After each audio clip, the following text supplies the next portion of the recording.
At the height of the Cold War, the US and Soviet Union are locked in a nuclear standoff. We can't even recreate the terror and the fear that existed at that time. In October 1957, the Soviets stunned the world by orbiting the first Earth satellite, Sputnik. Sputnik signaled a fundamental shift in the Cold War arena. Previously to this, the U.S. had been viewed as having the upper hand. Not so much anymore. Sputnik was defined not as a Soviet success, but as a U.S. failure. Much of the blame for failure is directed at the president. President, Russia has launched an Earth satellite. They also claim to have had a successful firing of the intercontinental ballistics missile, none of which this country's done. I ask you, sir, what are we going to do about it? They felt that he was asleep at the switch when Sputnik happened, that it was his fault. A major U.S. defeat. A president taken by surprise, who fails to understand the significance of space. This has long been the popular understanding of Sputnik. But 50 years later, thanks to new evidence, a completely different story is emerging. The Soviets have done us a good turn. How the U.S. had the technical know-how to be first, but chose not to use it. Von Braun had the strict order not to build a satellite. I actually had the satellite in the trunk of my car. Why America was late getting into the space race. We could have beat Sputnik by a year. And what secrets a president never revealed. All these he took to the grave. The real beginning of the space age. Sputnik Declassified. Up next on Nova.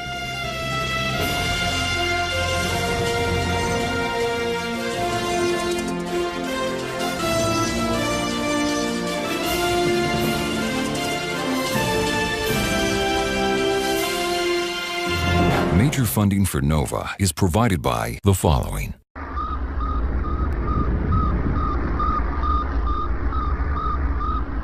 Sputnik, the world's first satellite, was simplicity itself. An aluminum sphere 23 inches across, polished to reflect sunlight. Inside, a battery pack and basic radio, sending out a repeating pulse. It saw nothing and heard nothing. All it did was coast and beep. Its batteries died after 3 weeks. After 3 months, it fell back into the atmosphere, burned up, and was gone.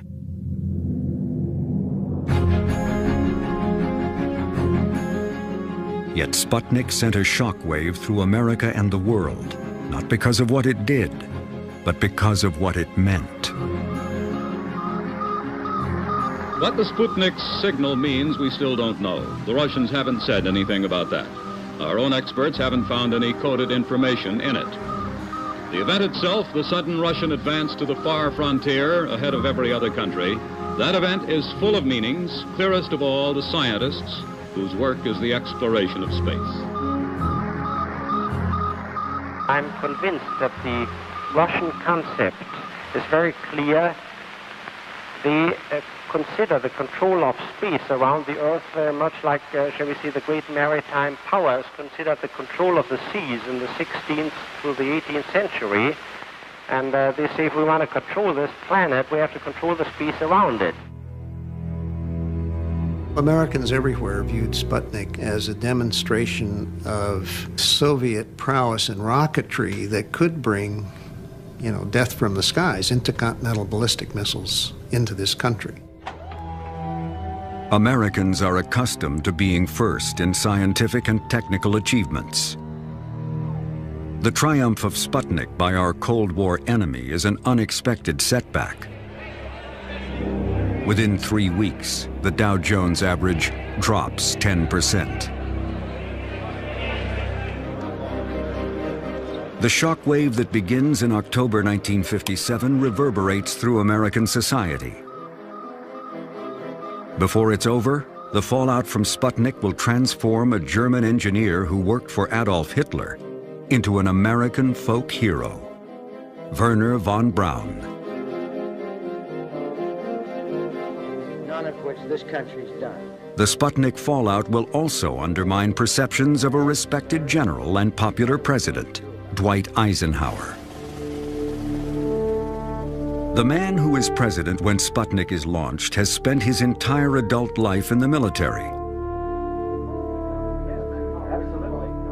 The peak of Eisenhower's career is leading the victory over Nazi Germany in World War II. Of the United States. So help you God. So help me God. We stand ready to engage with any and all others. Now, as president, facing the Soviet Union in the Cold War, Eisenhower's greatest fear is a surprise attack on the American homeland, a nightmare burned into his soul by his generation's 9/11, Pearl Harbor. This was a deep memory of being caught by surprise, being caught unprepared, and you then put that in the context of the early 1950s when Eisenhower came into office, and it seemed like there was a real danger that the United States could be confronted with a nuclear Pearl Harbor. He didn't believe that you could survive a nuclear war. I think that the general feeling was that there wouldn't be a chance of getting out of it. What Eisenhower most wants is information about the enemy's forces. Early in 1954, he authorizes illegal military overflights to photograph the Soviet Union. This was a major presidential decision. These peacetime overflights of the Soviet Union were very risky. First of all, because these aircraft could not operate at altitudes above Soviet air defenses. March 1954. American fighters photograph Soviet air bases near Vladivostok. In April, American planes again enter Soviet airspace. But in May, Eisenhower's strategy backfires. An American bomber flies into Russia and is attacked by Soviet fighters.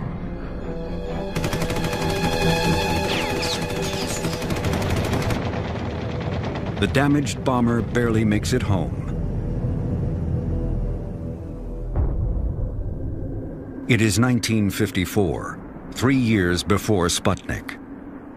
Eisenhower is committed to surveillance of the Soviet Union, but he needs a better way.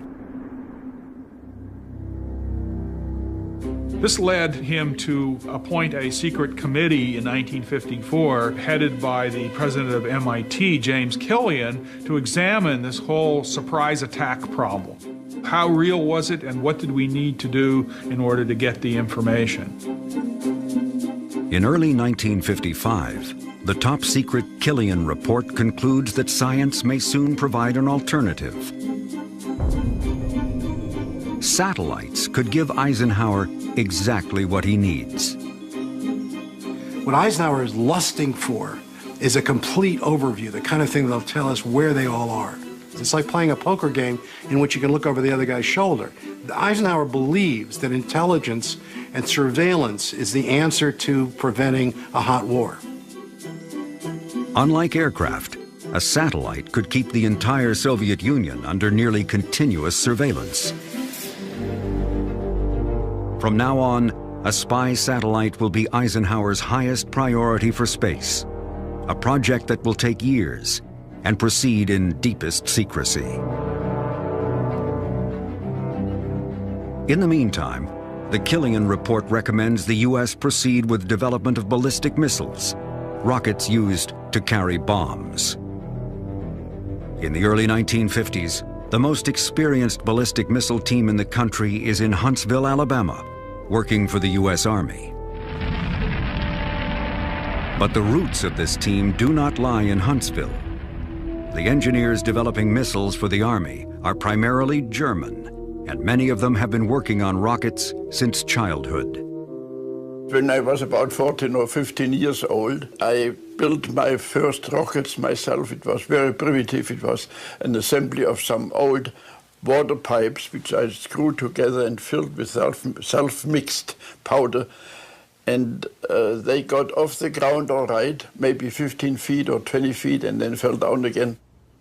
I was still in high school, and we started, I would say it was in the very late 1920s, to build our own rockets and to try to fly them.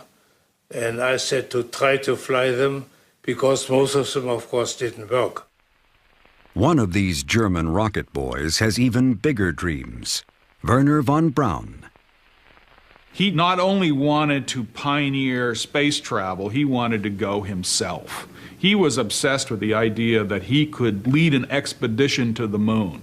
He pictured himself in the seat, you know, in the driver's seat, in the pilot's seat of these spacecraft. In 1932, as a 20-year-old graduate student, von Braun comes to the attention of the German army. The army is searching for an alternative to heavy artillery, which is banned by the Versailles Treaty after World War I. They want von Braun to develop a ballistic missile, a rocket that will perform the function of artillery. The project will eventually require a vast new rocket development center. Peenemünde, a coastal town, will be the location. Von Braun will manage the team. As the project grows, von Braun demonstrates a genius for engineering management. By the time he's 30, his team numbers in the thousands. Yet he still maintains a breathtaking grasp of the smallest detail. The whole room changed when he came in.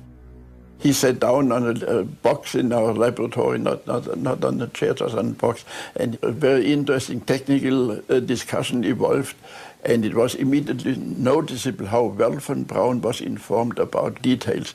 It was very impressive to me. In 1939, World War II begins in Europe. The German army is anxious to have von Braun's rocket available.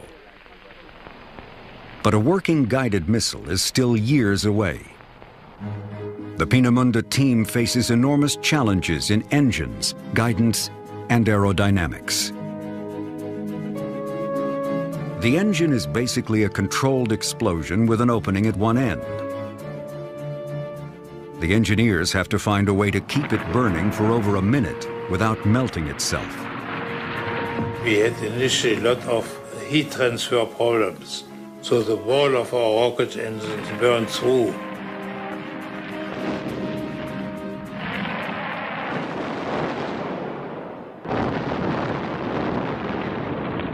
But von Braun pointed out that it is good to have failure. In that case, you really learn something. If everything goes the way you had planned it, you haven't really learned anything. So he was not really discouraged when we had in Peenemünde mishaps, and we of course had many of them. Eventually, von Braun's team learns to cool the engine by circulating fuel around the motor on its way to being burned, and letting a small amount of fuel trickle down the walls of the chamber, creating an insulating film. There are also aerodynamic questions.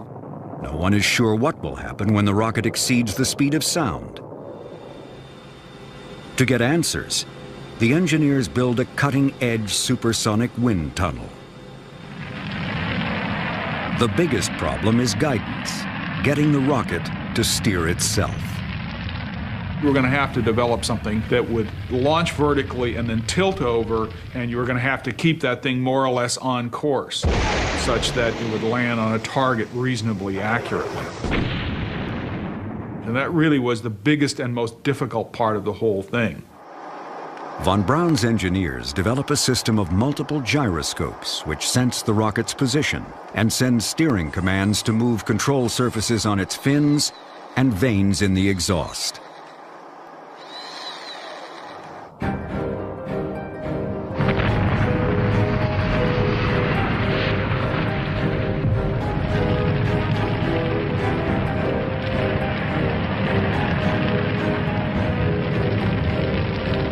By 1944, Wernher von Braun's team has conquered every technical obstacle, creating the first reliable, practical rocket, named the A-4, a vehicle that reaches the very edge of space.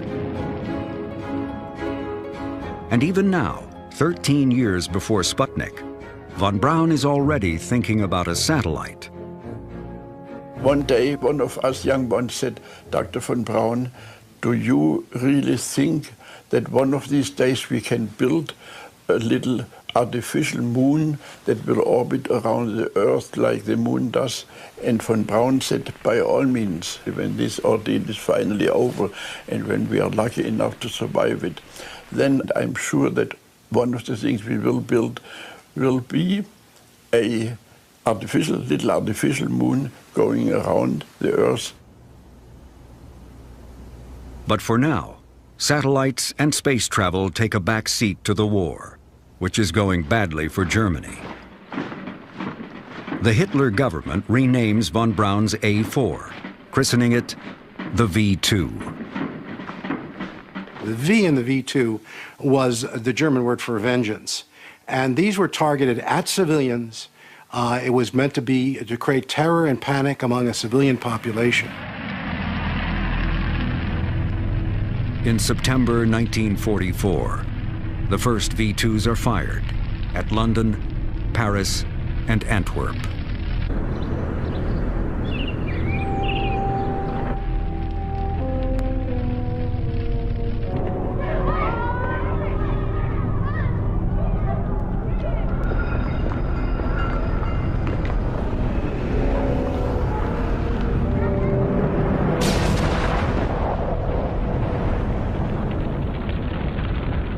Wernher von Braun has made the ballistic missile a reality.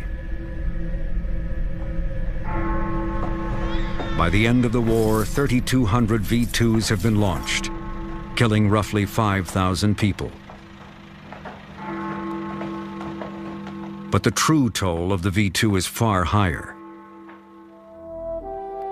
To mass produce the rockets, the German SS used workers taken from concentration camps. The slave laborers worked in horrendous conditions, a fact which cannot have escaped von Braun's purview. Dozens of people were dying every day from starvation, from disease, from beatings and executions, and von Braun was in that plant several times. So he was confronted very directly with the horrifying and murderous conditions of the concentration camp workers. In the end, the V-2 is an ineffective weapon for Germany. It completely fails to terrorize the Allies. It is also a weapon unique in world history, in that more people die producing it, 20,000 workers, than from being hit by it. However, the strategic significance of von Braun's creation is what it means for the future. British, Americans, and Soviets all want Wernher von Braun's team. 6 days before the war ends, von Braun, his arm broken in a car accident, surrenders to the Americans.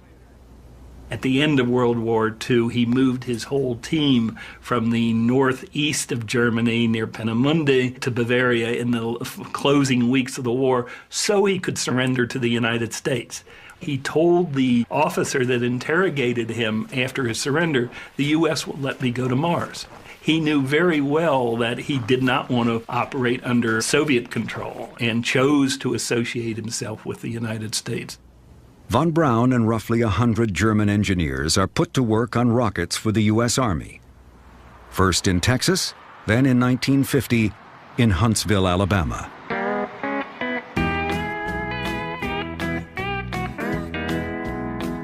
Huntsville was a southern town when we came here. It was a beautiful southern town. It reminded us very much of what we read in The Gone with the Wind. In Huntsville, the von Braun team is expanded. American engineers are recruited, many from the Deep South.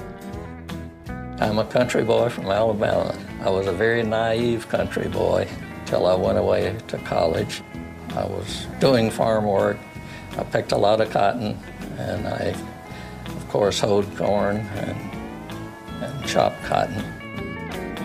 There was a lot of us around who had been farm boys, and we'd gone off to school on the GI Bill and got an education, and we wanted to use that education. So it was a real honor to join that team. The von Braun team is charged with building a second-generation V-2 called the Redstone, designed to carry a nuclear bomb 200 miles. But even as he works on a weapon for the Army, von Braun's dreams of satellites and exploring space are never far from mind. The notion of an Earth satellite really was pervasive in terms of listening and talking and being and working with the German group that was here. There's never any doubt in my mind but what Wernher von Braun's vision was Earth satellite. But you can't put up a satellite without a rocket. And the rocket has to be able to reach a minimum speed called orbital velocity, something the Redstone cannot do. The Redstone rocket was a single-stage missile, and orbital velocity was difficult to achieve with very much weight back in those days. We didn't have a booster that would do it. The concept of orbital velocity was developed by Isaac Newton in the 17th century. Newton figured out what would happen if a cannon fired a projectile from a mountaintop. Each time it fires with more power, the cannonball goes faster and lands farther away. Eventually, the point of landing is affected by the curvature of the Earth. If the cannonball is propelled fast enough, it never lands at all. As it falls, the Earth curves away beneath it. Gravity keeps it falling, inertia keeps it moving. The cannonball is in orbit.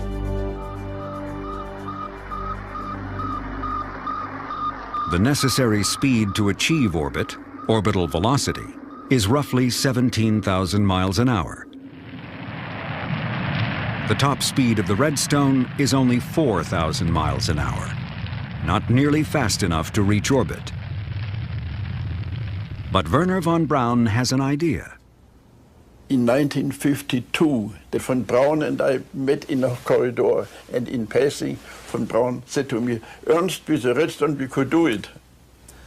I said, "Do what?" And he said, "Launch a satellite, of course. Can't you see?" And of course I could see immediately. And then von Braun, in the corridor, with his fingers out and no paper and no pencil, he drew into this air his plan. Von Braun's plan is to add stages, additional rockets, stacked on top of the Redstone. They're a way to get more velocity.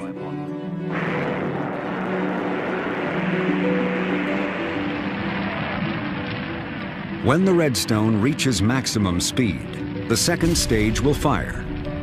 Once that reaches its maximum, the third stage fires. By adding more speed with each stage, the top stage can finally reach orbital velocity. This small rocket at the very top is actually the satellite. As the Huntsville team works on the Redstone, von Braun promotes not only his vision of an eventual satellite, but also his larger dream of space exploration. Wernher von Braun was a brilliant popularizer. I don't think there's any question about that. He was able to take his concepts and sell them both to people who could help him, and he was able to sell it in the United States to the public. He did so with the famous Hayden Planetarium Symposium that took place in 1952, as well as a series of articles in Collier's magazine. Those made him a household name.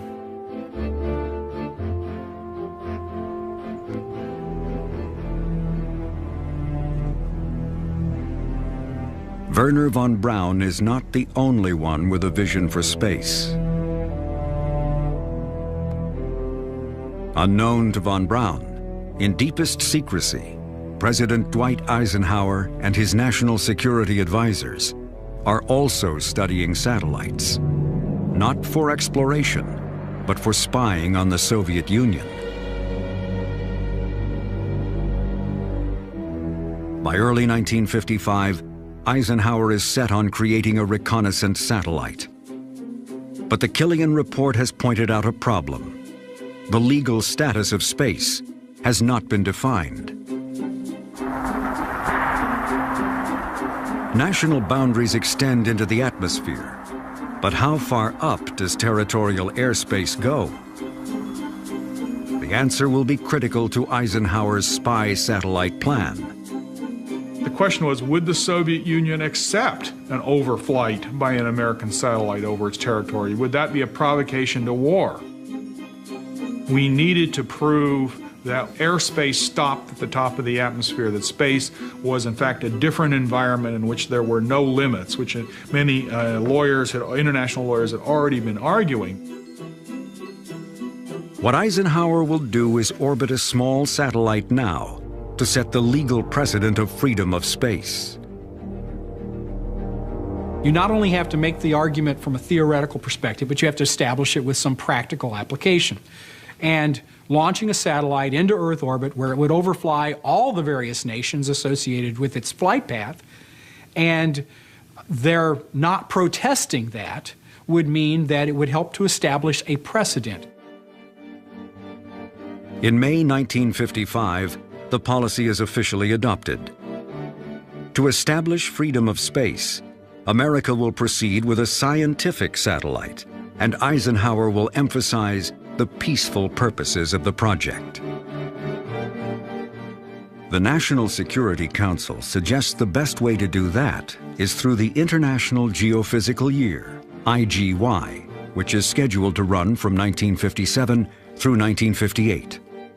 There was this thing developed called the International Geophysical Year that was going to do coordinated international measurements of everything about the Earth. And in both the United States and the Soviet Union, the scientific community said, hey, wouldn't a satellite to do Earth measurements be a good thing to be part of the IGY? The idea of the scientific satellite was already out there, but here was a perfect argument for a covert reason to support it on the part of the Eisenhower administration to establish the principle of freedom of space. July 1st marks the beginning of one of the great scientific adventures of our time, the International Geophysical Year. In July 1955, Eisenhower announces the U.S. will launch a scientific satellite as part of IGY. Within days, the Soviet Union announces it too will launch a scientific satellite during IGY. It is the summer of 1955, 2 years before Sputnik. The Soviets and Americans have both announced plans for IGY's scientific satellites. President Eisenhower's secret agenda for space is underway. But Eisenhower has not announced who will build America's first satellite and the rocket to launch it. One proposal is submitted by Wernher von Braun's Huntsville team in partnership with the Jet Propulsion Lab in California. JPL has pioneered solid-fuel rocket technology that will provide the added stages necessary for the Redstone to reach orbital velocity. JPL will also build the satellite, as well as a tracking system to pinpoint the satellite's position in space. Together with Huntsville, it's a winning combination. The competition is a plan created by a think tank affiliated with the U.S. Navy, the Naval Research Lab. It's basically a civilian arm of the Navy. It's a laboratory run by the Navy, paid for by the Navy, but it is basically civilian scientists who run it. The Navy's proposal, called Vanguard, will also use a multi-stage rocket. But whereas the von Braun JPL plan uses mostly existing components, the top stage of the Vanguard rocket will be brand new, built from scratch. In those days, failures were fairly common with missile systems. So we didn't really think that they would get there right out of the chute. On the other hand, we had a tried and true Redstone booster. In early August 1955, the selection committee picks Vanguard. At the Naval Laboratory in Washington, D.C., Dr. John Hagen reveals progress on the man-made satellite of Project Vanguard. Here's a model of the three-stage... The von Braun team is stunned. Oh, there was surprise, and there was anger. And we had worked hard to get this thing put together in the short time we had to put it together. And then to lose to what we felt at the time was more a political decision, less than a merit decision. Yeah, there was anger. We were pissed off because we thought we had the best system. And we just thought, you know, somebody didn't know what the hell they were doing to pick these guys. The decision to select Vanguard, made in secret, remains controversial to this day. Historians still debate what went on behind closed doors. The Navy had a better scientific proposal. Their rocket combination based on a sounding rocket was weak. The Army had a far better booster to offer, but the Vanguard scientific payload was by far superior. Ironically, the fact that Vanguard would use a new, unproven rocket may have worked in its favor, because it was a scientific research rocket, not a military weapons carrier, a missile. Eisenhower's first priority was to create a precedent that you could fly satellites over another country's territory, and so we adopted a policy of not having a launch vehicle that was also a weapons carrier. Others suspect different factors may have been at work.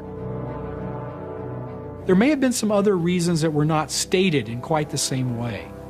There was resentment inside the Department of Defense and in other settings in the U.S. government against Wernher von Braun and the German rocket team that had come to the United States after World War II. Some people said President Eisenhower did not want the German team to be the main ingredients of the launch of the first satellite. And I have not seen any written documents on that, but people have mentioned it. Von Braun's point of view on all of this was that this was an enormous mistake because Vanguard was much more difficult to develop. It required more work, more money, and more time. As far as he was concerned, objective number one was just to beat the Soviets into orbit. For the next 2 years, Wernher von Braun and the Huntsville team, working with JPL in California, continued developing their own rocket and satellite project in secret. When the White House chose Vanguard and a Navy program instead, he didn't accept that decision. He kept pushing and pushing through his Army bosses for reconsideration. He stayed in touch with James Van Allen, and the Jet Propulsion Lab, saying, kind of, just in case the Navy fails, let's have a satellite ready, more or less under the table. Von Braun had the strict order from Washington not to build a satellite. We were allowed to think about satellites and to make some paper drawings and paper studies, but not more than that. So what we had to do and what I had to do was to work at home in my garage and put something together, and because we were not allowed to do it officially. In September 1956, von Braun and JPL plan a launch to test the ability of a missile warhead to survive high-speed re-entry. It's part of their joint work on weapons.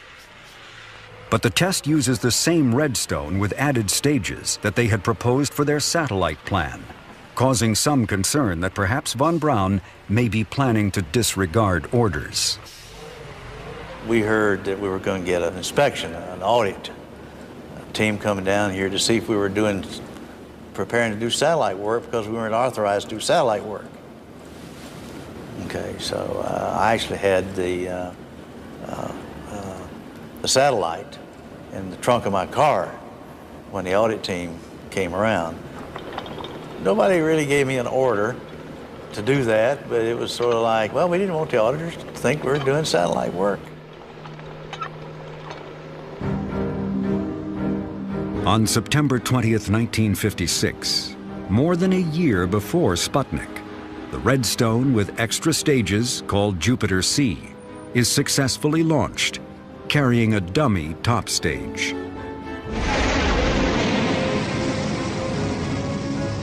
Had it carried a satellite instead, history would be different. When we fired that, we knew we could put a vehicle in orbit because we had the velocity that it required. If we had been given the go-ahead, we could have beat Sputnik by a year. We had the hardware over in Redstone sitting in warehouses ready to go. We could have beat them. That's the thing that grabbed us, hurt the most, is we knew ahead of time that we could have beat them. For the next year, the von Braun team keeps a Redstone rocket stored, ready to put up a satellite, but they conceal what they're doing. Officially, it was a Redstone out of the production line with which we had to check and test the ability of the rocket to stand long-time storage.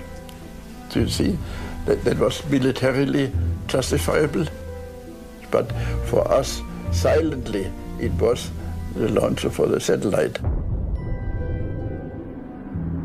In the Soviet Union, the Russians are also working on their IGY satellite and on missiles. It is now July 1957, 3 months before Sputnik. On July 5th, CIA Director Allen Dulles warns the administration that the Soviets are probably capable of launching a satellite soon. The CIA is getting information from U-2 spy planes photographing Russia, a stopgap measure until reconnaissance satellites are ready. In August, the Soviets announced they have successfully flown the world's first intercontinental ballistic missile, a rocket capable of delivering a nuclear bomb halfway across the planet. The Russian engineer responsible for the Soviet ICBM, the father of the Soviet space program, is Sergei Korolev. He was like a general. He was like a bright general who knows what he wants, who can bring all these people together and make them doing what he wants on all levels. What Korolev wants is to orbit a satellite, and now that he's tested his ICBM, he'll get the chance. After that successful launch, and only after that, did Sergei Korolev go to Khrushchev and say, if you give me authorization, I can have in a couple of months some small satellite, and we will beat the United States into space. Korolev wanted to win this race, and he did everything for this. He wanted to be the first. It was a race not between two countries. It was a race between the United States and Korolev personally.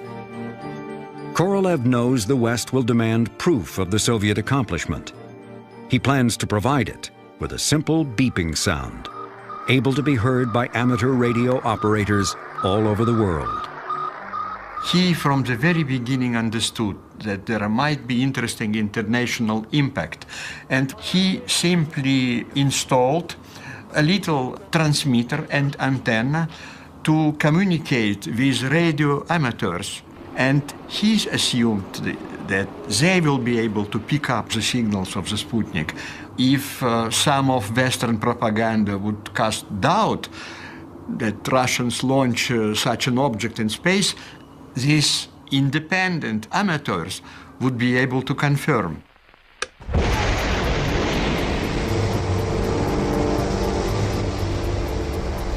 On October 4th, 1957, Korolev's plan is set in motion.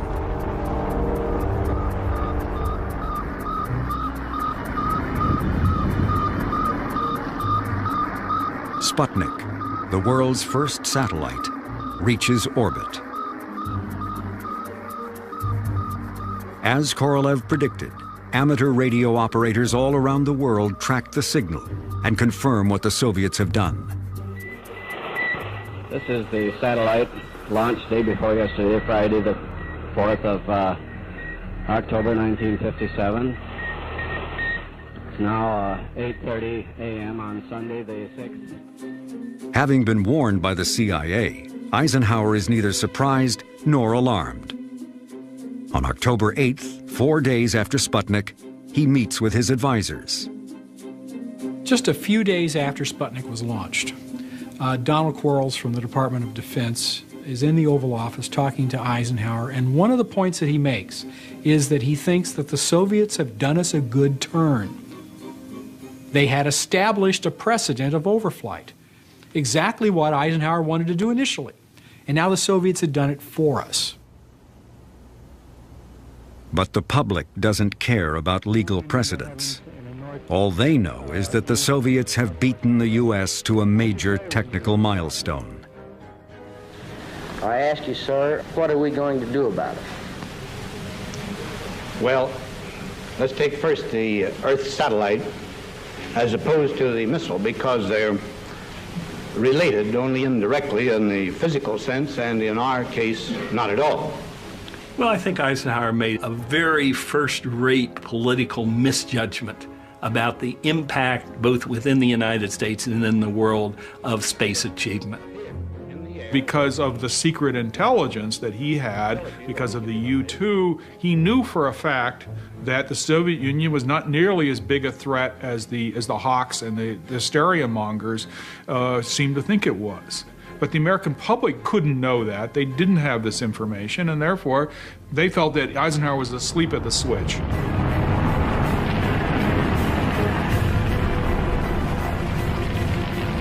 Four weeks later, a second Russian satellite, Sputnik 2, carrying a live dog. The strong public reaction forces the administration's hand. Now the von Braun JPL team gets permission to try and launch their satellite, named Explorer. Von Braun promises to get it done by the end of January. We were told, whatever component you have on the bird, it better be the best you can do. So it was a mad scramble. People were taking parts off and putting new ones on and all kinds of things like that. So there was a lot of pressure to be sure that that bird was as well as we could get it and ready for launch. At the same time, the Vanguard team is also under pressure, preparing to launch their satellite. They were working all night long. I'd leave at night and they were still working. I'd come in the morning, they were still working.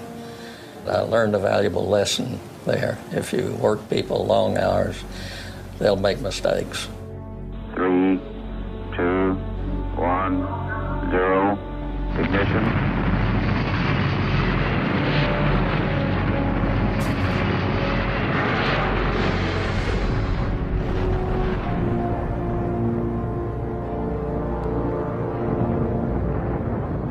Eight weeks after Sputnik 1, December 6, 1957, on live television, Vanguard rises a few feet, loses power, and explodes.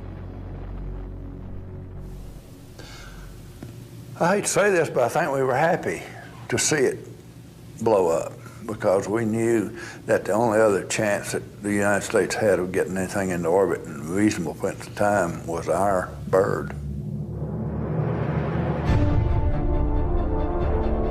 By late January 1958, the von Braun team is ready with Explorer. The rocket is the Jupiter C, a modified Redstone with extra stages added. The upper stages are built by JPL, as is the satellite, which contains scientific instruments designed by James Van Allen of the University of Iowa. Left complete. All right, give me range, please. 5, 4, 3, 2, 1. Fire command. Fire command.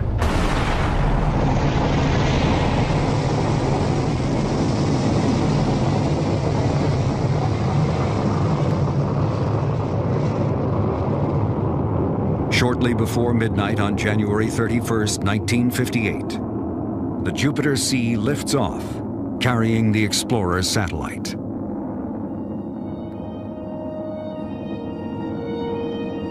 They waited for 90 minutes, and here's the signal coming over. It had made it around and was coming back. Once we heard it was just jumping up and down, pop the corks time, and it's hard to describe the feeling. 4 months after Sputnik, America has its own satellite in orbit.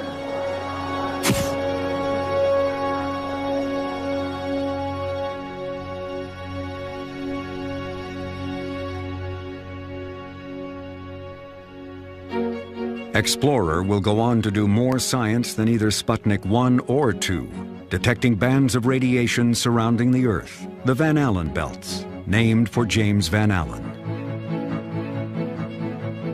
With Explorer, the U.S. has entered what comes to be known as the space race, a competition Dwight Eisenhower didn't believe in.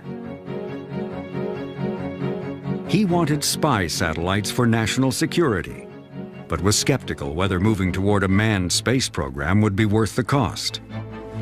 There never has been one nickel asked for accelerating the program.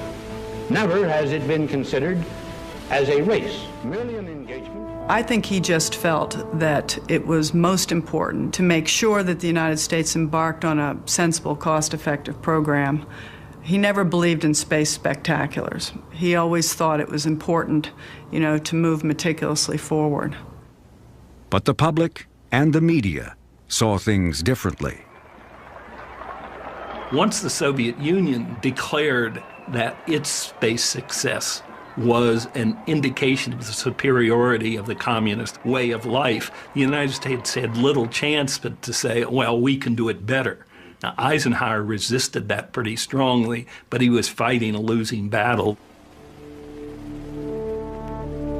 In 1958, Eisenhower creates a new civilian agency to run America's space program, NASA. Federal funding for American science and education is also increased to better compete with the Russians. In March 1958, Project Vanguard tries again.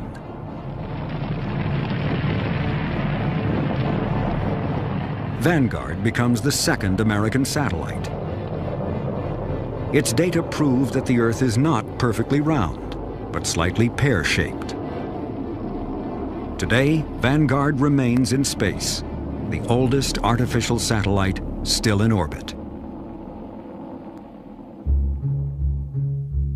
The success of Explorer cements Wernher von Braun's image as an American hero, the man who put the U.S. back in the race. The U.S. government keeps secret the details of von Braun's World War II past, which only emerge after his death.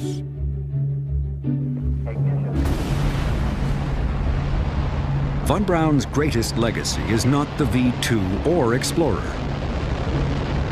When Americans reached the moon in July 1969, ending the space race, it is a von Braun rocket, the mighty Saturn V, that gets them there.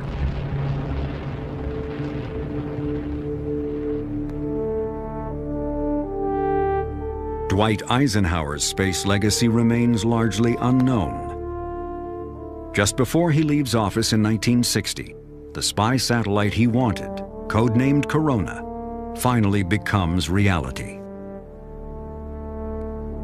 Corona begins a revolution in American intelligence gathering. The first batch of film, first 20 pounds of film back from Corona in 1960 have more information on them, that one first load of film, than all of the U-2 fights combined. Just as Eisenhower hoped, reconnaissance satellites proved to be a bonanza, not only for him, but for every president who follows. What he hands off to the presidents that come after him is an amazing amount of information. We know, when we go to arms limitation talks, SALT talks, all the sort of talks we would go to with the Russians face to face, we know exactly where everything was because of these satellites. And they become our trump card. For the rest of his life, Dwight Eisenhower never discloses his role in creating one of America's most valuable intelligence tools. If you read Eisenhower's memoirs, the Corona satellite program and the other intelligence satellite programs he had approved, all these he took to the grave. He and his advisors didn't say a word.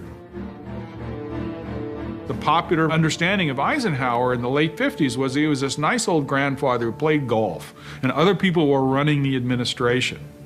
And of course, we now know, in fact, that he was very much in command of what was going on behind the scenes. He was paying very close attention to secret intelligence, but that he preferred to keep his hand in this rather hidden. For people born after Sputnik, its legacy is technology. Turning now to the weather, if you have any Satellite weather forecasts, cell phones, GPS and personal computers.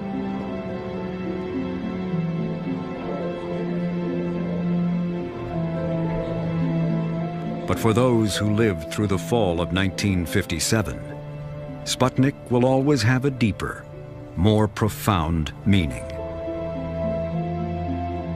For the first time ever, we leave this planet, we go into Earth orbit with a human-made object, and that signals the beginning of a new era, a new age, which we call the space age. And the world has fundamentally changed in the 50 years since that took place.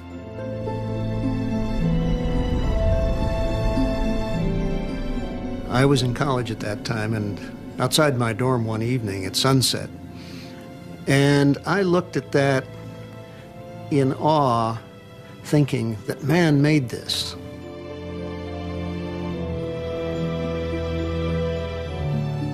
Sputnik 1 changed everything, just changed everything.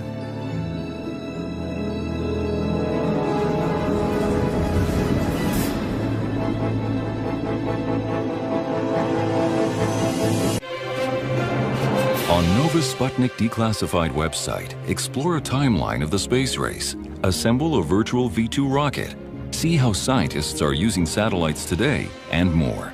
Find it on pbs.org.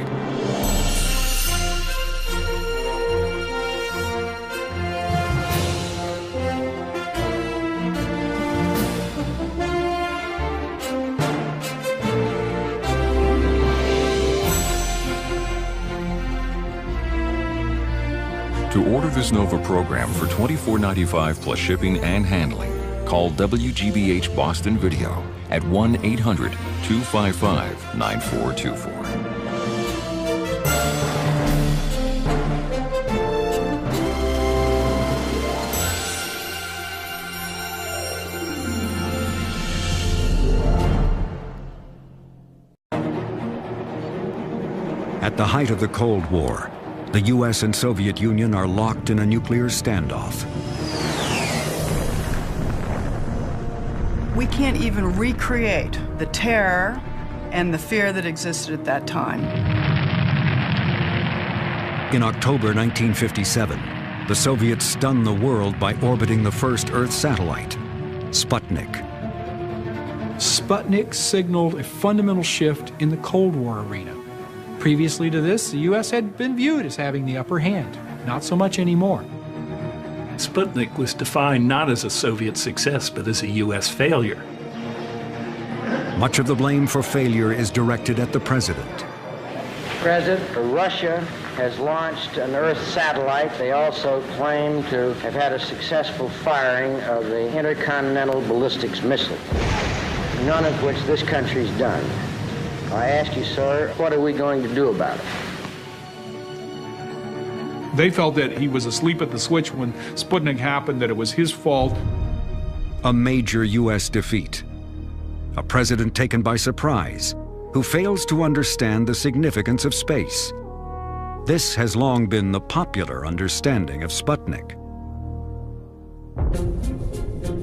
But 50 years later, thanks to new evidence, a completely different story is emerging. The Soviets have done us a good turn. How the war came into office and seemed like there was a real danger that the United States could be confronted with a nuclear Pearl Harbor. He didn't believe that you could survive a nuclear war. I think that the general feeling was that there wouldn't be a chance of getting out of it. What Eisenhower most wants is information about the enemy's forces. Early in 1954, he authorizes illegal military overflights to photograph the Soviet Union. This was a major presidential decision. These peacetime overflights of the Soviet Union were very risky. First of all, because these aircraft could not operate at altitudes above Soviet air defenses. March 1954. American fighters photograph Soviet air bases near Vladivostok. In April, American planes again enter Soviet airspace. But in May, Eisenhower's strategy backfires. An American bomber flies into Russia and is attacked by Soviet fighters.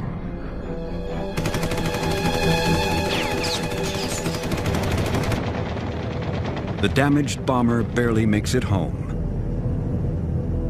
Weeks, the Dow Jones average drops 10%.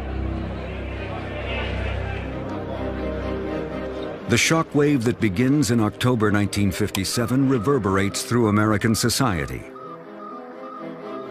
Before it's over, the fallout from Sputnik will transform a German engineer who worked for Adolf Hitler into an American folk hero, Wernher von Braun. None of which this country's done. The Sputnik fallout will also undermine perceptions of a respected general and popular president, Dwight Eisenhower. The man who is president when Sputnik is launched has spent his entire adult life in the military. The peak of Eisenhower's career is leading the victory over Nazi Germany in World War II. Of the United States. So help you God. So help me God. We stand ready to engage with any and all others. Now, as president, facing the Soviet Union in the Cold War, Eisenhower's greatest fear is a surprise attack on the American homeland, a nightmare burned into his soul by his generation's 9/11, Pearl Harbor. This was a deep memory of being caught by surprise, being caught unprepared, and you then put that in the context of the early 1950s when Eisenhower... The U.S. had the technical know-how to be first, but chose not to use it. Von Braun had the strict order not to build a satellite. I actually had the satellite in the trunk of my car. Why America was late getting into the space race. We could have beat Sputnik by a year. And what secrets a president never revealed. All these he took to the grave. The real beginning of the space age. Sputnik declassified. Up next on Nova.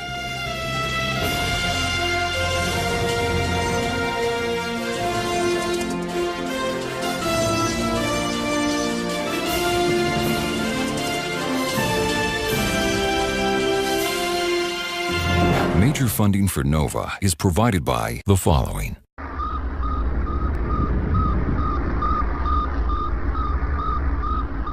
Sputnik, the world's first satellite, was simplicity itself. An aluminum sphere 23 inches across, polished to reflect sunlight. Inside, a battery pack and basic radio, sending out a repeating pulse. It saw nothing and heard nothing. All it did was coast and beep. Its batteries died after 3 weeks. After 3 months, it fell back into the atmosphere, burned up, and was gone.